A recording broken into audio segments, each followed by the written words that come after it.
I want a Christian Prime Minister.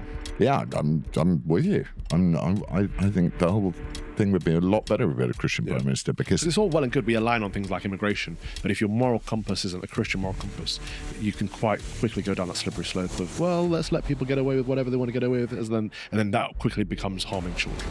yeah, well, the libertarian argument would Yeah. be probably to Libertarianism always ends up in bestiality and paedophilia.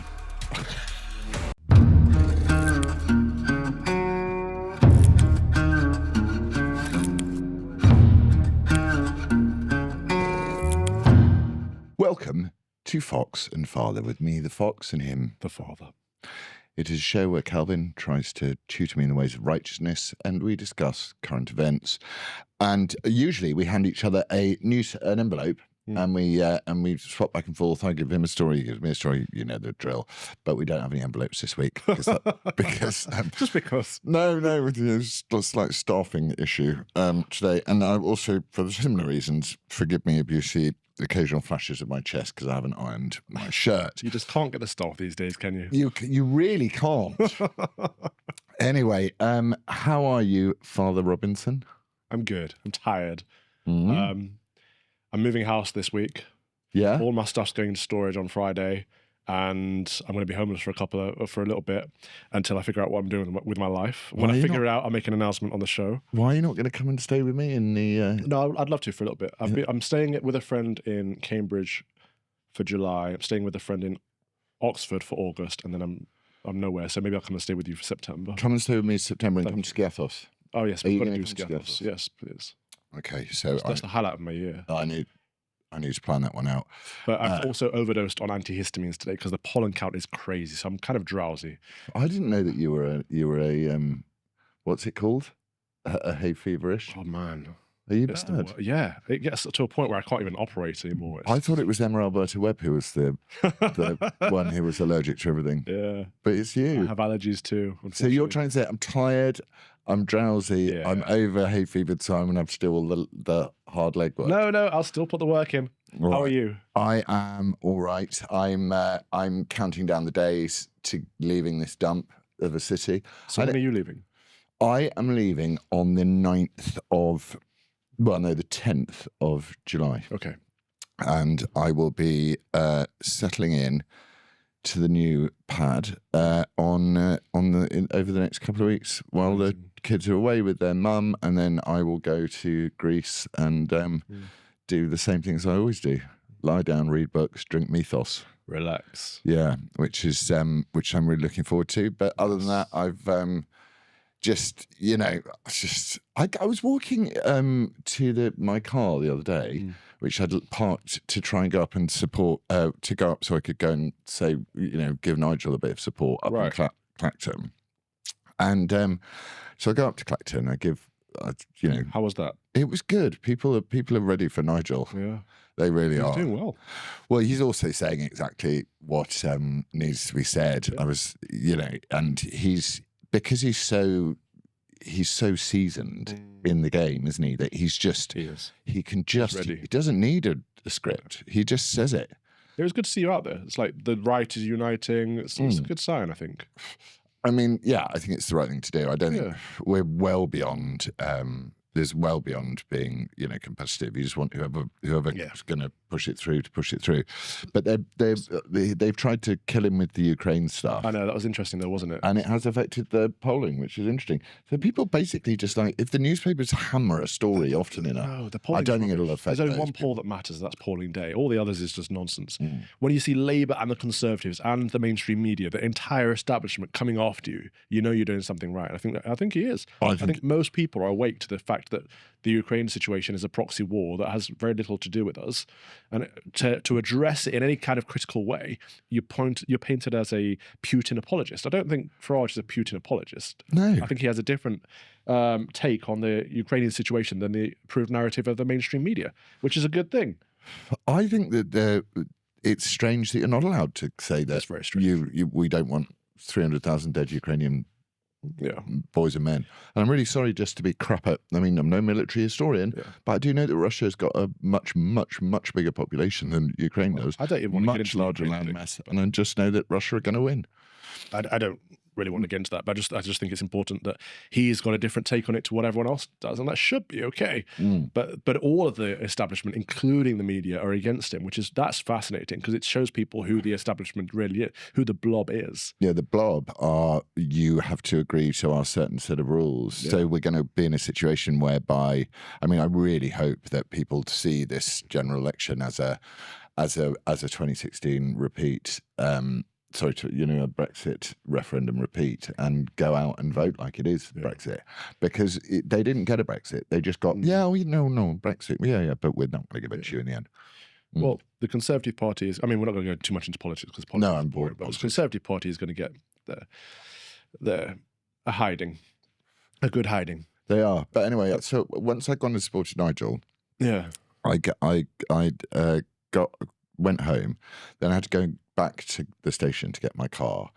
I'm walking through London, having a smoke, and I stub out my cigarette on the floor and carry on walking, my little biodegradable filters. And some dude pops out of nowhere and starts harassing me. Really? And he's going, "You've got to give me your details. I'm going to fine you." I'm like, "I don't know." Those con artists. I'm like, "I don't know who you are." Right. I've got no idea. Yeah, they're not police officers, are they? I don't know who he is. No. But he's following me down into the car park, and I was just like, "Mate, leave me alone." Yeah. Also, every day you open the newspaper, you've got those Rambo knives in kids' hands, and the councils will pay for these people to follow around and. Police, they're like mercenaries, so they make profit on how many people they charge or something like that, and then they make money from the council as well. So it's like taxpayer funded and funded through commission. So just ignore them. I did ignore him. Anyway, also I had no idea of verifying who the hell he was. Of course not. Anyway, I'm sick of I that bit at the end of a I'm trying to work out what it's like, but you know that bit at the end of Christmas when you've just done too many crackers and too many and you just want to go back to normal. Yeah. I'm that with London. I'm just like, get me out of here. Everything about this city annoys me. I haven't been in Central for a long time, but I went into Central the other day because it was my niece's 3rd birthday, bless her, so I wanted to get her a nice present. Happy birthday. Yeah. We had a lovely little family party. But I went into Central, I was blown away by, it was not as bad as Dublin, but it's crazy. That occupation of Regent Street by the child mutilation flag, literally everywhere you look. But you can't have one in a back cab. You can't fly the St. George's flag in a back cab. No. That little midget dictator, Sadiq Khan, who's imported his little voter base, hates England. I saw that Farage said that. Farage said that Khan hates England, and LBC were having a whole debate on who's the worst, Farage or Boris Johnson. It's like, come on. The worst is Sadiq Khan. Surely. Exactly. He's a vile English-hating, and that flag is... I might have to give it another burn. I might order another couple. Don't waste your money on them. Well, rip the ones off Regent Street. You know what I did? There were plans afoot, but I thought I don't want to be in prison. There were plans afoot to do some sort of desecration of the Regent Street child mutilation cult. You touch that golden calf, you'll be in trouble. It's done my head in, and that ban on taxi drivers with all of with the St. George's flag. Every black cab should have either a St. George's cross or a Union flag in them every single day of the week, not just because of the Euros, all the time. Yeah, God, the Euros. Imagine saying you can't fly a flag of your own country. Well, we taught the colonial, the way invasions happen is you tell the people that you're invading that you're doing them a favour and that their own country is disgusting and vile. Yeah. But fortunately, we've imported the third world. We're turning into the third world. And I'm sorry if you think that's racist. True. It's true. You just have to take one look at the streets of London and you can see the fact that this city, once a peaceful city and once low crime city, is now, I mean, I very, very rarely venture out from my house and there's an aggro everywhere. Yeah. Absolutely everywhere. There's aggression and violence all over the shop. So goodbye and good riddance. And I don't want to be down on my country, but essentially England isn't, London's not England. And it's not. It is. It's a separate country and it needs to be treated as such. It should, shouldn't it? Yeah. So we also did the Rob Moore interview, which has gone live since our last podcast. That's been an interesting one. Well, I watched the beginning of it, and you were having a row with him. I was trying to speak about the six, and he's invited us out. Actually, I'll forward you the message. He wants to get together and and have dinner. And he also said that he was going to take the advice. Good. So what did you make of that, Rob? As a whole, I think, I mean, in the end, it came together as a good podcast, as a decent podcast. But it's taught me a lesson, actually. I'm not going to do that again. I'm not going to do those things again. So I'd done Rob's show before, nice enough guy and whatever, but I only said yes this time because you asked me. Right. But I'm just going to, I need to start saying no more. And I have been saying no a lot more this year, but I don't need to be doing secular podcasts like that where the whole conversation is about money. And it's just, there is not enough shared language and shared beliefs to even have a productive conversation.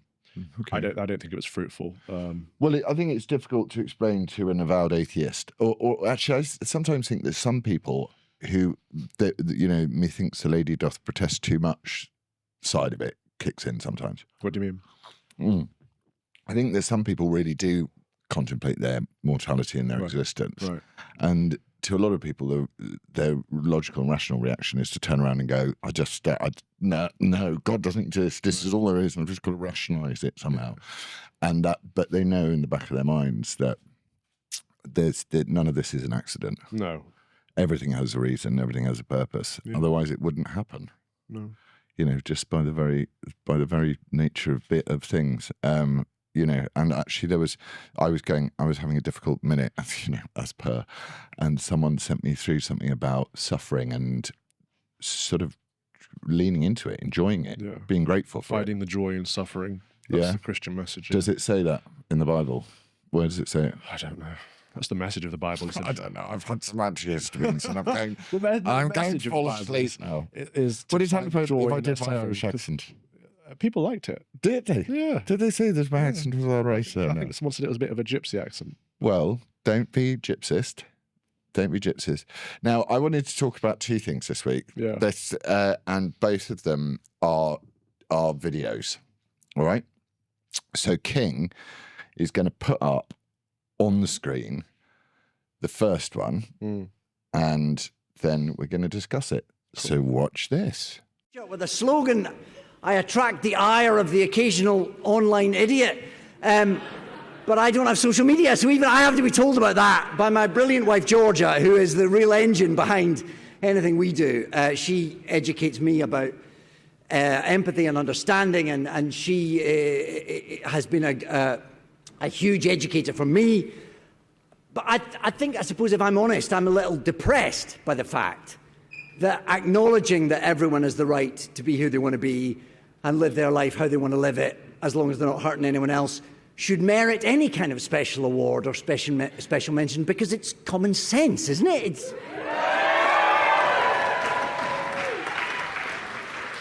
It is human decency. We shouldn't live in a world where that is worth remarking on.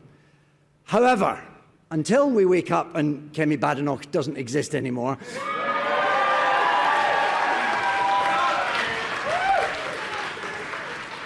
I don't wish ill of her, I just wish her to shut up.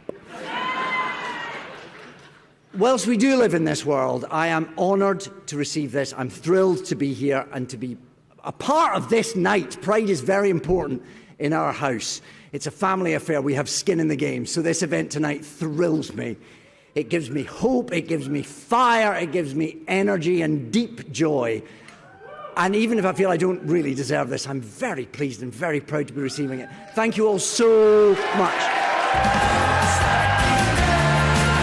Congratulations on winning your award, David, but no need to be such an unpleasant little man. Like Kemi Badenoch, I don't agree with all of her politics, but I think she's genuinely a nice woman.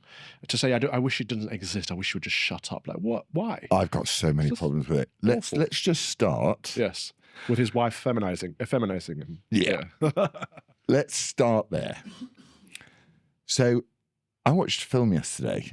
So I'm just going to do a small segue called the end of the beginning of the end, or something. It's like it was a climate change movie with Benedict Cumberbatch in it, and obligatory mixed race couple straight away, always, and climate change. So it's flooding in London. Did the trans come later? No, I didn't get to the trans part of it yet. But it's so interesting that the new paradigm, and the man was really scared, but the woman was really strong. She's a solid, yeah. And this David Tennant thing about going like, well, my wife Georgia is the one who absolutely is the engine room. Yeah. And I'm like, well, your marriage must be fucking miserable then. Yeah. Because if you need to say it out loud, then you resent it straight away.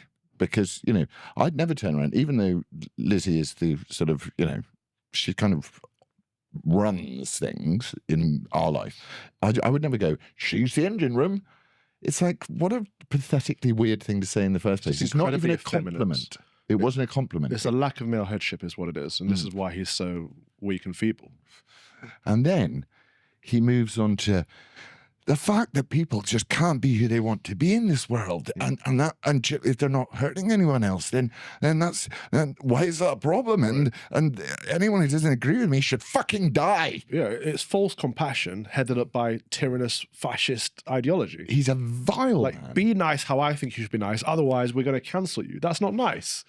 It's not nice. But it's not about being who you want to be as long as you're not harming anyone. These people are harming people. They're harming Young children. Children are having their genitals chopped off and they're being pushed through with drugs. It's not good for them. It's not good for society.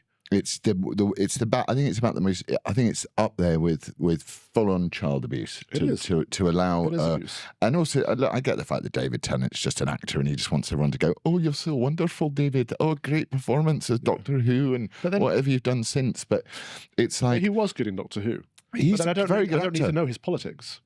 Well, I don't mind knowing people's politics No, I don't as long as they turn around and go, "I'm into the trans stuff. I totally understand that can be bad." No, it's not. That's it. I don't even want to go that far. I don't want to know my actors' politics. I don't want to know celebrities' politics. I just want to watch the product that they put together. Like Ricky Gervais says, accept your little award, thank you God, and bugger off. Yeah, it's so pathetic. Although he doesn't say that, but you know. Yeah, but no, I think he does say thank you God or your. He says an F off. Yeah, and then F off. But the idea of it's the mother that I have the problem with.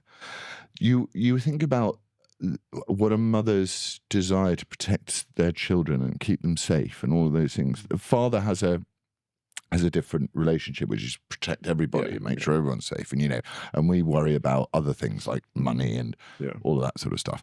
But for a mother to allow her own son and Emma Bunton was at it as well. Wherever you have these weak fathers, you have children that are transing. The children are being harmed. I don't know what David Tennant's family's like, but you know, lots of these celebrities have trans children. A child can't be trans. You are abusing your child or neglecting your child at the very least. They're just fashionable because you black ones aren't fashionable. They're not fashionable anymore, are they? You can't adopting a black one is of no use to any celebrity. It's so passe. But it's really awful to it. That's where I get the little shit down with. Around the lunch table, can't you? How many trans children do you have now? 3 of mine are trans now. It won't. They'll all go to Soho House and they rent out a little Soho House villa in the country, Soho farmhouse, and they get loads of coke in and they snort lines and talk about compassion and empathy. Not you, David. I'm not talking about you. I'm just saying celebs in general. That's what they do. They get wasted and then put the world to right. Yeah. Until, you know, on 24-hour drug benders. Right. I've got so much shit on all these people. I'm going to keep it. Would you give up politics and go back to acting? Well, I'd have to, by your rules, I would have to stop offering my views on things. Yeah. Yeah, I would. But you know, that would have to be a mutual thing. Yeah, I think you're doing much better work where you are now. Yeah, it's just, but if I was acting and it was like, to... I had to keep my mouth shut, but they could all talk about chopping children's dicks off being a great thing. I couldn't bear it. No. Like, I couldn't spend 5 minutes with David Tennant. There's no diversity there. There's no diversity of anything other than you believe what I think. Otherwise, you're, like you say, it's fascism. How they can't see that it's fascism. No.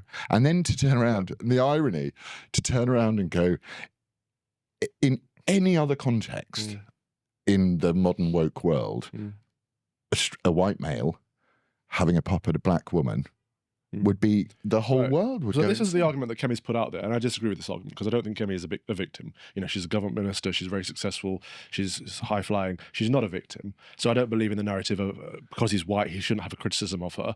He shouldn't be criticising her in the way that he did because he should be stronger than that. He should be a leading male role model who doesn't tell women to shut up. But it's because her skin colour should be relevant. It should be. It should be, but in I the get, woke I world, get the it idea isn't. of Flip using their weapons against. I get that. I just don't know how effective that is. Well, surely the only way to point out someone's blatant and vile hypocrisy, first of all, good for her for standing up against them. Oh, yeah. Absolutely good for her. Yeah. The number of people who've got any conviction in politics, you can count on one hand. So good for her for pushing straight back and hard back as well. But these liberals, they don't have any good faith. They can't say, okay, so Kemi's clearly fighting to protect children and vulnerable people who are, maybe mentally ill or maybe just a bit of autism, and they're being pushed down this trans route. But she's fighting to protect children. They don't see that. They're like, oh, she is against people's rights to X, Y. Like, surely you can see both sides of an argument that she's not a monster. She's not trying to do anything bad. Well, in their eyes, she's doing something so bad that she needs to disappear. Yeah. And if anyone had said that in any other context, if I'd turn around and said, this world would be a much better place if Dr. Scholler wasn't in it, that would be even... I wouldn't say that, even though Dr. Scholler is one of the most annoying people. Well, she's a racist. She's a vile racist. But what? Me and Kemi both got attacked by Professor Kehinde Andrews. Oh, I saw that little... can I just tell you? Yeah. You'd be really proud of me. Let's just provide the context quickly. So what we're going to do is we're going to play another tweet. Okay. Watch this. I call you a coconut. Is it a crime? No, of course not. Can you believe that I actually got an email to my inbox from the police of all people asking me whether Mario Hussein walking around with a placard with Rishi Sunak and Cruella Braverman on it as coconuts was a criminal offence. Actually emailed me, we're looking for an expert to say this is a criminal offence, and I emailed back saying, you lost your damn minds. And then what did they do? They still charged her. She's gonna be in court on the charge of calling a coconut a coconut. I wanted to make it plain that terms like coconut, house negro, Uncle Tom, coon, they are not racial slurs. Call them all coconuts. Rishi, coconut. Cruella Braverman, coconut. Priti Patel, coconut. Gary Butternut, coconut. Kwasi Kwarteng, coconut. All of them. Because we cannot tell the difference between them and the white racist politicians. And that is a political critique that we have the right to. Sorry, I can't listen to any more of that. They're literal racial slurs. Coconut suggests you're brown on the outside, white on the inside, as if there's a characteristic, as if being white is a personality trait, not just a skin color. They're literally racial slurs. They are. And they're offensive. It's the exact definition of racism. But their definition of racism is someone who feels they've been racially offended. These words, I feel they are racially offensive. So therefore, by his own definition, he is being racist. But when he says... I'll give you some examples of coconut coons, house negroes, and Uncle Toms. Rishi Sunak, Cruella Braverman, Kemi Badenoch, Kwasi Kwarteng, Calvin Robinson. Why am I lumped in there amongst all the politicians? I don't know. But my response was, I've seen Professor Andrews many times. I've spent lots of time with him because we've been on panels together. Stop calling him professor. No, I will do. I'll give him the professor of anything. I'll give him the respect that he's due, and I expect him to do the same in return for me. I won't lower my standards to his. I won't go down to his level. Well, I'm not calling him a professor in the same way as I wouldn't call Fauci a doctor. But the point I was making in my tweet is that I've been, I was with him shortly after his wife died, and I was with his lovely young kids, and I was consoling them and being there as a Christian should be. And this is how he responds. It's kind of to him, I'm not a person. I'm just a politics, something to attack, an idea to attack. But I still see him as a person, and I think it's very hurtful. It's very harmful to have someone throwing these words at you. And this is what he does. He stokes racial tension in order to gain a profit. His whole livelihood is based on the idea that this is a racist country, in which, if it is, go and live somewhere else. Go and live in a predominantly black country if that will make you happier.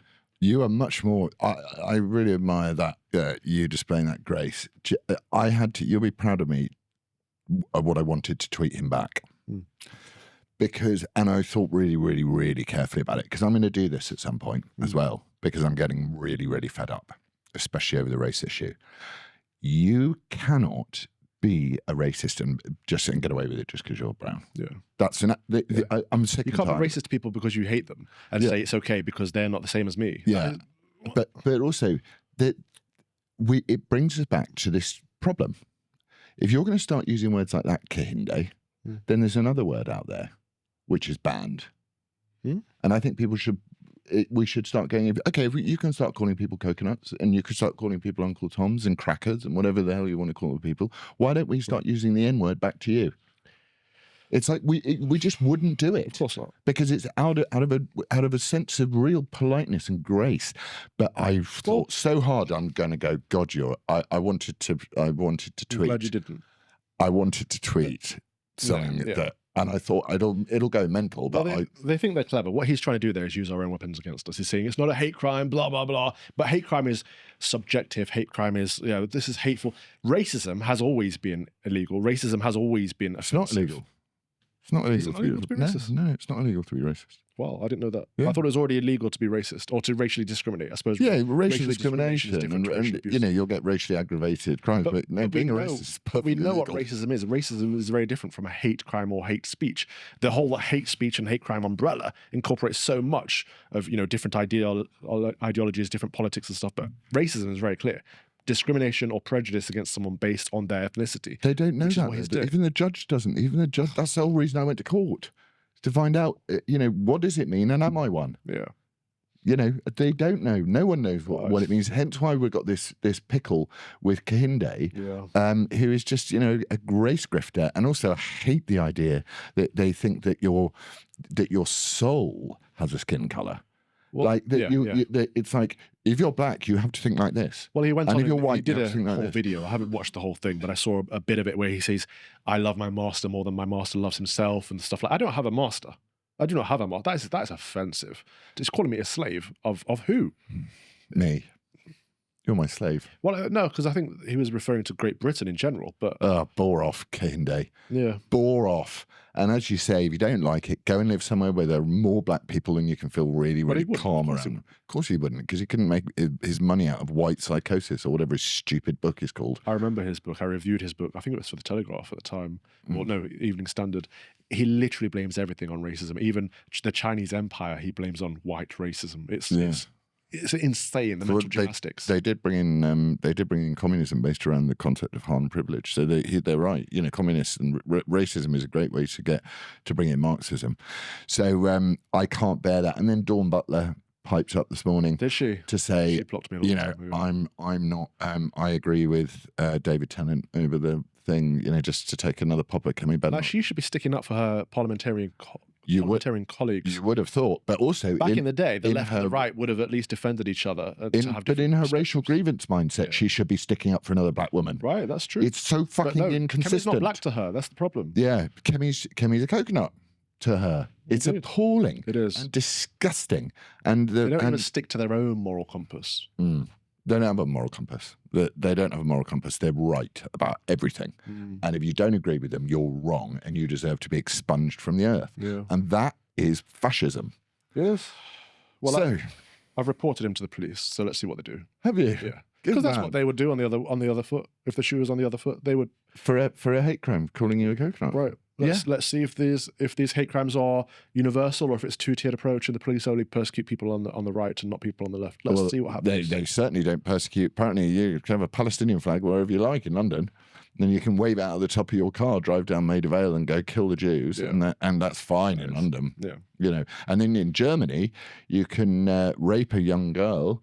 And 7 men can rape a young girl, and a person can get the phone number of it, complain, send them abusive messages, and they'll be jailed for longer than all of the rapists, of our cultural enricher rapists. What's going on? Cultural suicide is what's going on. Have you noticed there's been a massive Twitter purge? Yeah, purge. Yeah. Well, I thought I was fully expecting you to get. I'm expecting myself to be banned as well. You to get banned for your dolphin tweet. Yeah.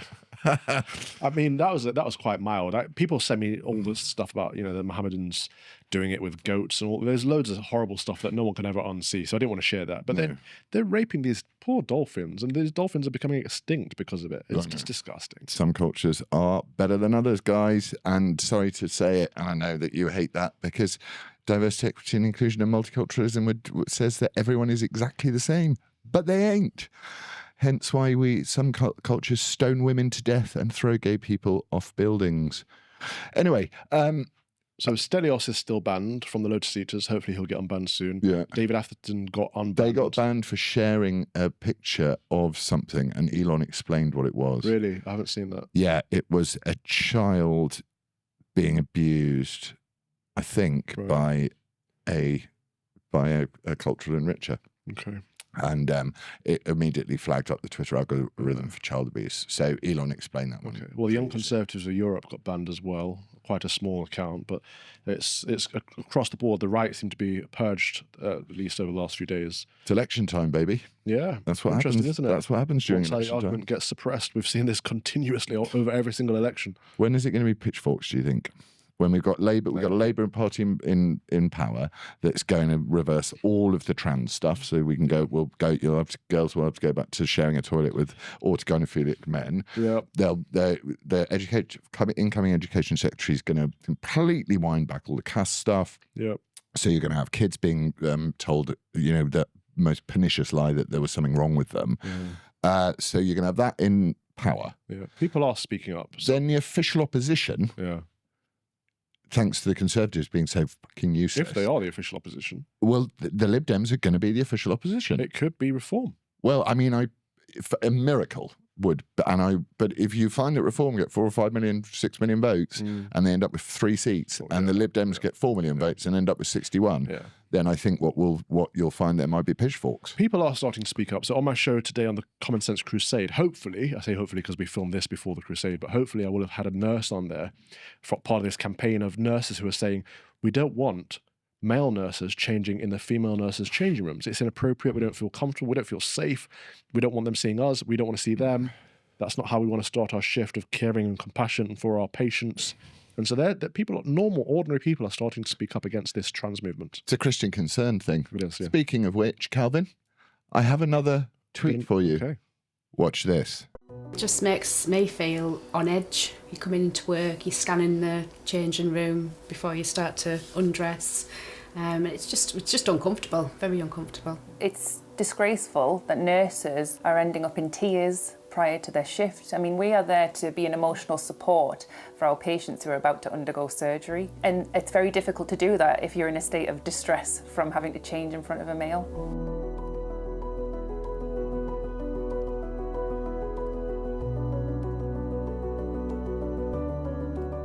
We don't have any issue with trans people. We just want a safe space for us, a female-only space for us to get changed. Now I know the trust policy.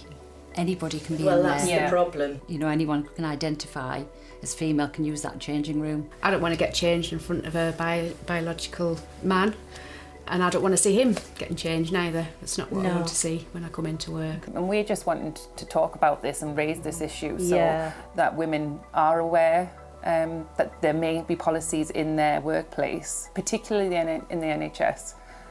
We want other nurses to be aware of what their gender policy is. If this is happening in the NHS under a Conservative government, what's it going to look like under a Labour government? Who's going to protect women's safe spaces? Nobody. I'm from predators and perverts. What on earth is a taxpayer-funded organisation that costs most of the tax burden to pay for? Is not saying that critical care isn't good. I'm not saying that direct medical care isn't good. But what the mother are they doing?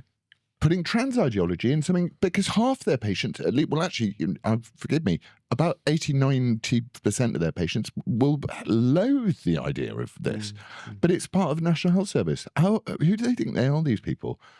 I don't know why a political ideology is being pushed by a public body when the government is against that ideology. Who in the NHS is deciding that this is going to be a thing? Well, where's the other than Kemi Badenoch, where's the courage in government to turn around and go, no, sorry, that isn't happening.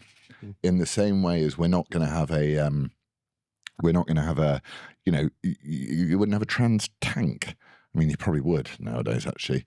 But all political ideologies should be kept out of public institutions. But the problem is, what I'm sensing is that this new rainbow ideology is the national religion. It is the new religion. You know, it Yeah. used to be the case that nurses were trained how to give baptisms. So if there wasn't a priest around and a patient was near death and wanted to convert or be baptized before they die so they could get into heaven, the nurse would be able to do that for them. There's no way on earth a nurse would be trained in how to administer baptisms, emergency baptisms today. But instead, they are trained with all this trans ideology. So the state religion of Christianity has been replaced with this woke child mutilation ideology. Which is true. But even back in my mum's day, my mum would got in trouble, I think, for praying with a dying man.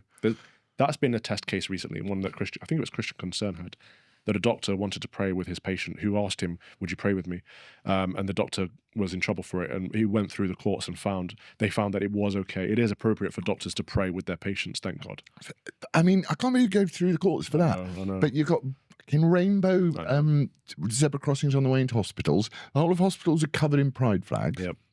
It's like you're celebrating Joseph Mengele. Yeah. Why don't you just stick a big statue of Joseph Mengele outside doing a Heil Hitler salute? Yeah. I mean, that's what it is. Very close. That's what it's. I don't see any difference between it. And I thank God for Christian Concern. I know. For you work tirelessly to bring these things. They did Sedishka.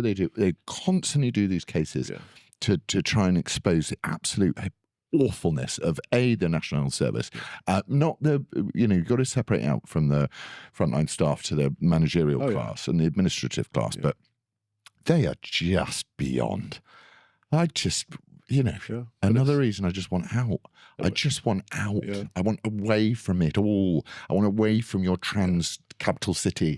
I want away from your 20 mile an hour. If you drive faster than 20 miles an hour, I want away from your fucking surveillance state. I want away from it. I think this whole movement has made people infinitely more upset and depressed than to be fair, I know everyone goes on about kids and phones and TikTok and stuff, but I have loved the fact that my youngest son's phone is just chock full of farage. Really?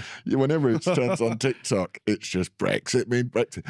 And I love it. He's hired a young chap. Was it James Anderson or something? Anderton, something like that. He's hired a young chap to manage his social medias TikTok campaign. Well, I mean, he's doing really well. He is doing really well. I think there's the Irish guy who's making these AI videos of him playing Minecraft and stuff like that. It's all working in his favour.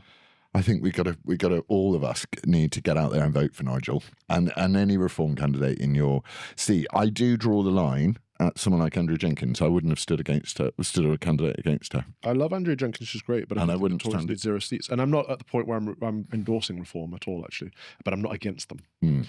I'm sick and tired of supporting politicians that they all end up letting us down. And I'm not anymore voting for the least worst option. I want a Christian that I know can believes in the sanctity of life.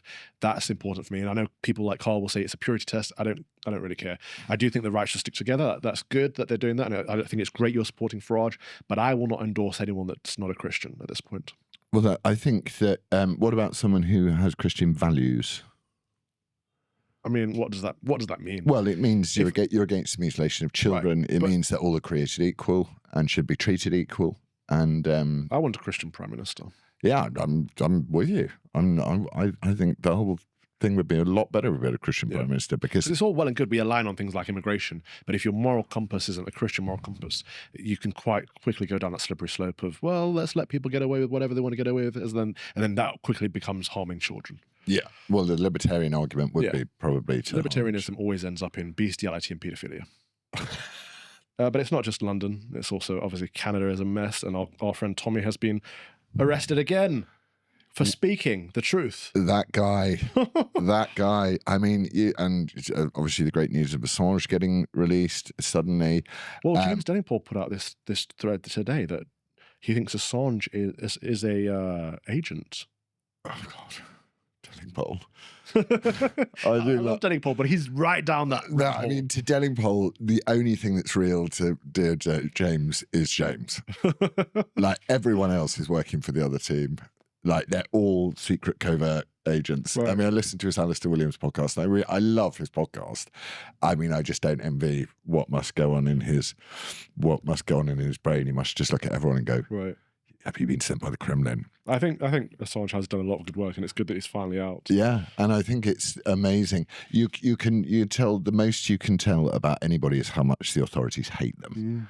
So, and I used to apply this rule to films. If The Guardian gave it a 1-star review, I'd immediately go and watch it, or a play, because I was just like, if The Guardian hates it, I'm going to love it. Like the new Star Wars film. Everyone hates the new Star Wars film, except the people who do the reviews. The reviewers are all like, oh, this is great. You know, we've got trans, queer, lesbian, interracial, like tick every single woke box. It's great. But the people watch it and they're like, no, the critics are wrong. This is a bad film. And the critics go, you guys are wrong to not like the film. Like, you don't like it because you're misogynist. It's like, no, the last film had a female lead and we liked that film. It's not that. You're shoving too much ideology into it. It's a bad film. One of the bad series. The showrunner hired someone who'd never seen Star Wars before. It's like, we don't care about Star Wars. We care about our ideology. Because she thought it was important to bring in fresh new voices. My God, showbiz, you guys would you like to go back to acting? I'm like, yeah, but what would I want to be in? I know. I mean, yeah, it's nice flying around the world, and that's all lovely. And actors, to be fair to them, lily-livered sods that 95% are just desperately walking around looking for approval. They are funny as hell. Like, you will have a really good laugh with actor. And the things that actors will say to you off camera that they'd never say in a newspaper interview is can be very, very funny. But I think I am at that juncture now where I have to think, what am I going to do? Because Farage has essentially picked up everything that we've been going on about. He never spoke about the culture, really. No, I think he's going to struggle to answer the more difficult questions. So if you're inside the tent, the establishment, the Bob, which they're saying, come on then, Nigel. And he's done a good job over the years of remaining inside the tent and not being cancelled by the mainstream, which we've all been cancelled. Yeah. And he's really treading careful ground now to address the issues that we think are important, whilst not getting kicked out of the tent. But he's going to get kicked out of the tent, because I'll tell you what's going to get him kicked out of the tent. Here's my prediction. There is an issue with the fact that he's couching the cultural problem on immigration. So he's saying it's just too much immigration. Look, it's destroying our health services. It's we're building 200 houses on the side of every town, but no new doctor surgery. He's got the logistical aspect is right, but he's avoiding the real issue, which is that our culture is being eroded as well. It's not just about the immigration being a fiscal problem. No. It's a cultural problem. Yep. And someone is going to ask him a question at some point where he is going to have to make his feelings known about radical Islam, and that will have him kicked out the tent. Yeah, I've seen him address that in what he uses their terms, doesn't he? This is the problem, like the GDP, the financial crisis, the tension of too many people on the NHS or too many people in school. Yeah, he's using their terminology instead of coming around to ours. And I've seen him, when he does address Islam, it's like, oh, this is going to affect Muslims too, and this and that and the other. It's like, okay. Especially at the rate of transformation, the rate of what we're seeing in the country, especially as I've moaned on about endlessly in London. But he's going to have to face that question at some point. And maybe he'll be emboldened because, I think public opinion is behind him. That obviously we've repeated, and I've said many, many times, it's not the individual Muslim one has a problem with, it's the ideology that they serve. And that's the thing the left will never understand. It never ceases to amaze me, the accusations they throw at all of us. I know. And I've had again this week, homophobic this, homophobic that. It's like, literally, the friends that I have that are same-sex attracted, the ones who identify as gay, I'm the only one who stands by them when they get cancelled. All these people that think they are gay allies or whatever, LGBT allies, are the ones that are first out the door not to get tarnished with whatever brush they're... So it's like, how are we the homophobes when we're the ones that stick by our friends despite whatever lifestyle they choose to live by? Because people really struggle with this idea of what it is to be a Christian. Like they don't know what it means, so they don't know that you're living. You're trying and failing relentlessly, but you're trying to live Christianity. You're trying to live as Christ would want you to live, and that involves you're gay. I don't approve of. It's not. but I love you as a person. I love you as a person. Exactly the same way as you love a Muslim as a person. But you can absolutely, and I think we should. What was Hitchens' line about Islamophobia, a word invented by fascists for cowards to bring in, whatever. It's we should robustly challenge that, and I don't think you can do that from inside the tent. So just to sort of circle back to me, said the actor to the bishop, I now do have to work out, because he's now picked up the entire cultural mantle, not in its entirety, to be fair, but he's picked up a lot, and he's in the tent, which means that what's the point of me?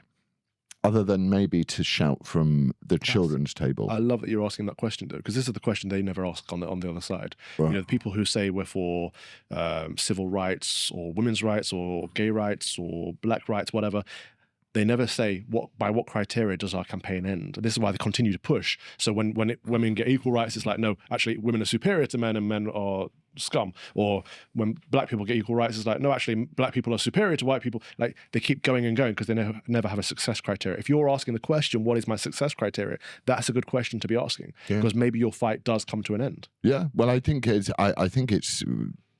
ultimately one you do need. I think what will happen is that I definitely don't want to be in the tent. I think that's pretty clear. Yeah.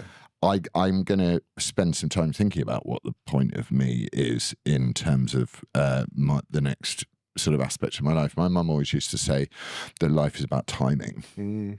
And I'll tell you, he's king of timing, and that's Farage.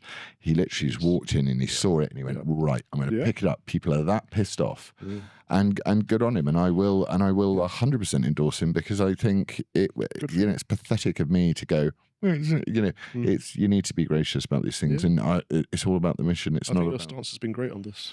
Thanks, babe. You don't like being called babe. I'm sorry. You could have said thanks, mate. Thanks, mate. Yeah. So what? So you've got the worry and the turmoil of moving.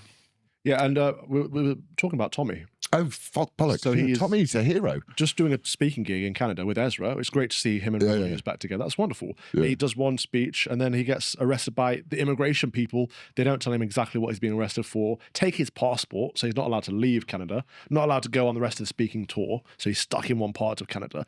Essentially, they're saying, we don't like what you're saying. You're no longer going to be allowed to say it. We're going to find a legal loophole to stop you from saying it. Trudeau's an evil little bastard. Fascist. He's a fascist. And it's amazing that he's, why do people think of Trudeau? Oh, maybe they don't. But, this is the man who endlessly black-faced to the point of black-kneeing. Yeah. He black-kneed and stuck a fake. It's like, I can't cope with this dude. I know. But Tommy, so the measure of a man is by how much the establishment hate you. Yeah. And under those criteria, Tommy Robinson is a hero. And actually, you know him. I've got to know him. We both fought very, very hard at GB News for them not to cancel him. Yep. And they, some people just cannot. The right-wing cancel culture is it's worse than left-wing cancel culture, because right-wing cancel culture is like, we've all had a very serious think about this, and we've decided that you're just a little bit above the pale. It's the optics. It's always the optics. All of us think this, because, and if only you could change to become a little bit more. Or is there another way you could say it? Yeah, there is another way I could say it. You're chopping kids' dicks off. It's bad. But he has invited Nigel Farage to his rally on the 27th, which... Yeah, we're going to... I'm paying for a lot of that rally. Well, I'm putting some money into that rally. Because I think that it's really important that the people... Obviously, it's great that Nigel's is innovating people to get voting, but it's really important that people have a sense of community. Absolutely. So Tommy being Tommy... He's like, we'll just do, more people are going to come, so we'll just make it bigger. Yeah. And then he phones me up and goes, now that I've been arrested, and also 3-4 days later, no, not many days later, I can't remember, 2 days later, they're going to try and send him down again. Of course they are. That's what they're going to do. Yeah, and that's why this rally is really, really important. So so he phoned me up and he said, it's a bit bigger and it's a bit more expensive, and also I've got I'm in court 2 days later, and they're going to try and send me down again for contempt of court for making a film which exposes the hypocrisy of the system. Oh God! And so they're going to try and send him down, and I think if they do, he'll never get out, because they'll go, we can't have this guy free. I think they'll try and do something bad to him in prison. I bet you. Yeah. So he said to me, I've got lawyers' fees and I've got a thing. And I said, well, we will put some money into that. And so I'm going to pay a big wad of it. And it's just as a support. Again, I don't really give a shit who gets the credit. Exactly. As long as there's a place where people can come, they can meet each other, they can shake hands, they go, it's okay, there's more than one of me. Yeah. It's not just me at work talking bollocks. It's the movement that's important. So that's why it's important that Farage attends. Everyone needs to encourage Farage to attend, because he needs to be with the people and not just with the elite and the establishment. Tweet Nigel, and once we've got the graphics and everything that we're putting together, we've got a meeting actually, don't we? You poor thing, you're going to miss this one as well. I know, I'm gutted about that. I really am. I know, but we'll get you to do another message, and we're going to put together. There's going to be a thing announced there as well, and I think that it's just great that everyone leaves there. It's nice to just leave the ego at the door. Go, how can I help? Yeah. And he needs support. Look, I thought I got a hard time from the cops. Pales into insignificance. Persecuting. Yeah, vile establishment bastards, and offer a quiet life and you can come and spend some time. I've got to buy a sit-on lawnmower. That's the excitement of mine. Good ordinary problems to have. That's I've owned a sit-on lawnmower before, and it was more trouble than it was worth. You can get the kids to do it. They'll love that. Well, yeah, you can. I can actually. Well, Eugene used to do the meadow in the old place. So there's I'm looking forward to grass, logs, fire, sea, light, everything. Can't wait. Bring it on. Get back to England. 13 days till I move out of London and back to England. Moving is not fun though, is it? Mate, I've done it a lot. I've moved a lot because when I got divorced, I was like, I never want to live in London. I hate London. I've stayed in London for the kids.